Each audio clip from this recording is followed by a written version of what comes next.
La PMA, moi je suis de ceux qui considèrent que la PMA est là pour pallier un problème médical, qui fait que dans un couple, on ne peut pas avoir pour des raisons médicales un enfant. Et j'aimerais savoir quelle était votre position, si vous suivez celle du candidat, ou si vous différez et que vous pensez qu'elle doit, comme le gouvernement Macron pense, l'étendre aux femmes de même sexe et aux femmes seules.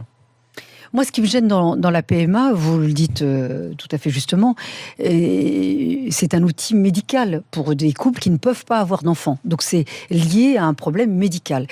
Si demain vous étendez la PMA aux couples homosexuels femmes, on aura aux femmes seules. Vous aurez pour les couples homosexuels hommes par le biais de la GPA, simplement parce que on est dans une société où on veut tout, on veut de l'égalité.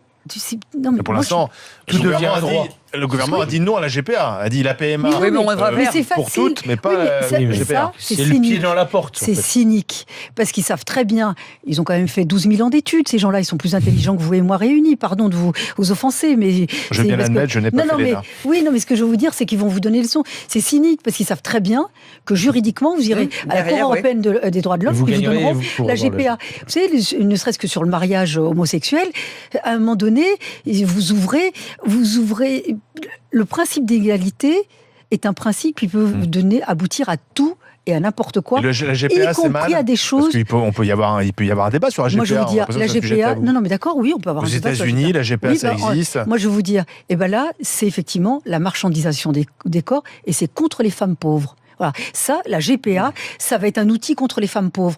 Moi, c'est pas ma conception de la société. Et puis moi, j'ai vu aux États-Unis, sur les GPA, et notamment ces couples très riches qui vont dans des zones très pauvres, où ces femmes qui n'ont pas d'autre chose que de vendre leur ventre, qui se bourrent d'hormones, pour pouvoir offrir un enfant à des couples qui ont les moyens et qui finissent avec des cancers. Non, mais c'est une réalité. Parce que pour les femmes qui n'en parlent jamais, comme pour les femmes qui ont eu par exemple des difficultés à avoir des enfants, on vous bourre d'hormones.